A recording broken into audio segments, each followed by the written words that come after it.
Formal nang inilunsad ng pamahalaang panlalawigan ng Bataan sa pangunguna ni Governor Joet Garcia ang Bataenyo Pass. Isang modernong inisyatibo na layong gawing mas epesyente at sistematiko ang paghahatid ng serbisyong publiko sa lalawigan.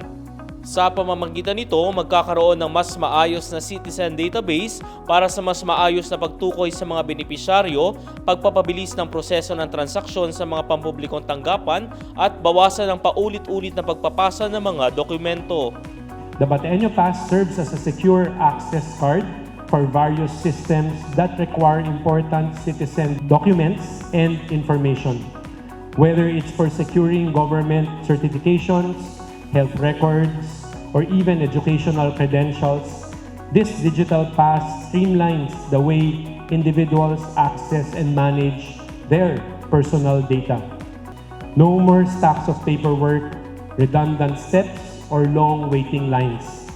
Transactions will be faster and more efficient, ensuring that services reach the right people without delays.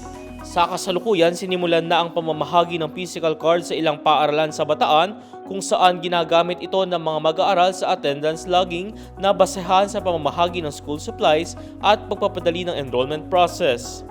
Bukod dito, makakatulong din ito sa mga guro sa pagpoproseso ng mga digital na ulat at dokumento, kaya't mas matututukan nila ang kalidad ng mga aralin at pamamaraan ng kanilang pagtuturo.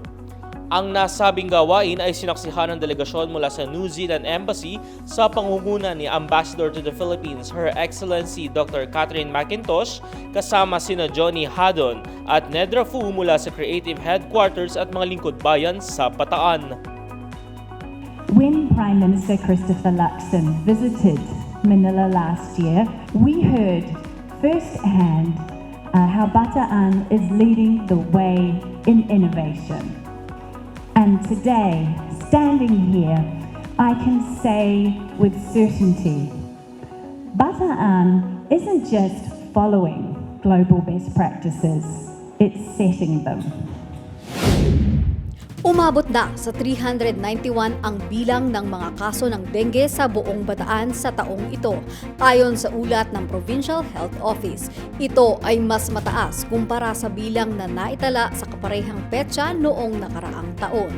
Ayon sa datos, ang mga karaniwang dinadapuan ng sakit ay mga batang edad 1 hanggang 10. Kaya't payo ng PHO, panatilihing malinis ang kapaligiran lalo na ang mga sulok ng bahay, imbakan ng gamit, kanal at iba pang mga pamamahayan ng lamok. Agad namang magpakonsulta sa pinakamalapit na pagamutan kung makaramdam ng sintomas tulad ng lagnat, pagkahilo at pagsusuka, pananakit ng katawan, kalamnan at mga mata at pagpapantal.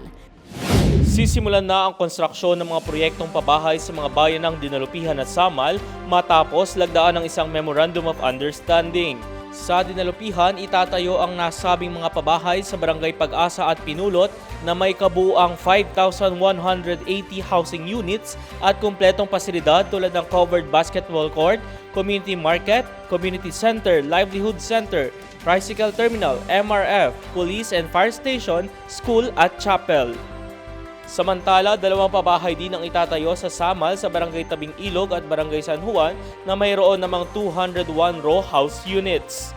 Alam niyo po, malinaw ang layunin ng ating pong lokal na pamahalaan, probinsya at sa lahat po ng mga bayan na maisulong po natin ang antas ng pamumuhay, ang kalidad ng pamumuhay dito sa ating lalawigan, palakasin po ang ating kalusugan, mga programa pagdating sa kalusugan at edukasyon.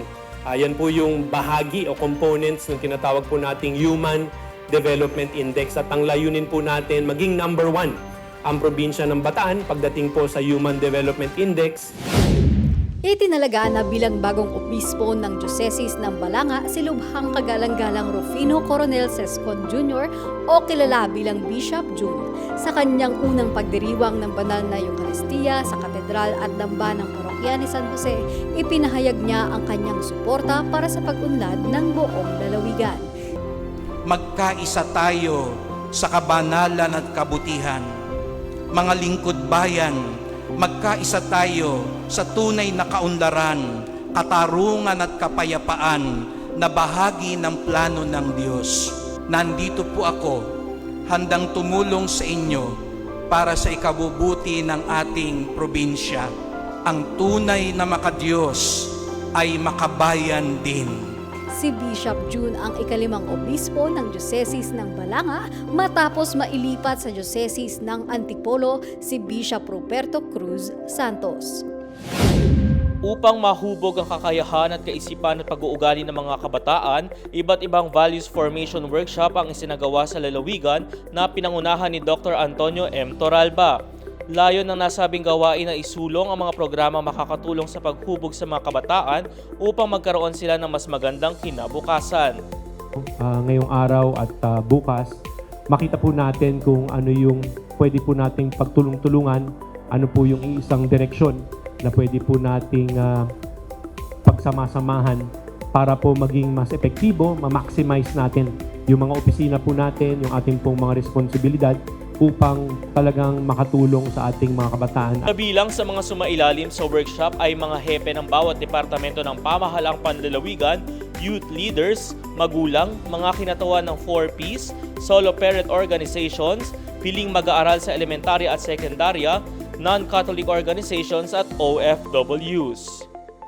Sa pakikipagtulungan sa Department of Agriculture, Bureau of Plant Industry, National Seed Quality Control Services Region 3, nagsagawa ang Office of the Provincial Agriculturist ng isang field inspection, rouging, seed preparation, seed sampling, at tagging bilang bahagi ng 5 araw na pagsasanay ukol sa inbreed rice seed production and certification program sa Barangay Alauli, Pilar. Layunin ng pagsasanay na palawakin ang kaalaman at kasanayan ng mga magsasaka sa produksyon ng palay at matulungan silang maging accredited inbred rice seed growers upang mapalakas ang lokal na produksyon at supply ng dekalidad na binhi ng palay sa Bataan.